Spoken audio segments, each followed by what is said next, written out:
kim phan nó quạt kỳ đông rê kinh cha ngay cả trình đi trong ngay áp hi căn nhai naska quạt kỳ đông ba kim phan nó quạt kỳ đông rê kinh cha ngay cả trình đi trong ngay áp hi căn nhai naska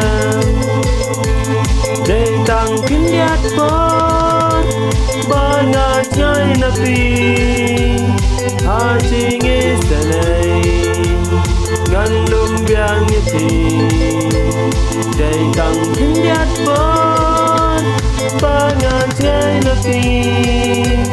ha chi nghe sa này ngăn lum biang như pi hallelujah. Hallelujah, hallelujah, hallelujah, hallelujah, hallelujah, hallelujah, hallelujah. Quạt kỳ lung ba kim phan nó quạt kỳ lung rê kim cha ngay ta trình đi trong ngay áp hi căn nhai naska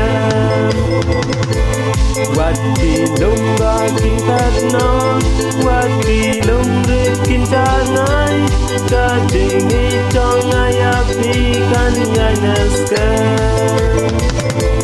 để càng kinh giác bón ba ngàn trái na pi ha chi nghe sa này ngăn lum biang như pi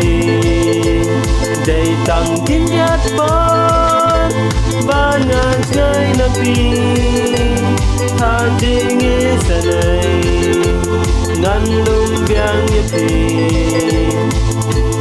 hallelujah.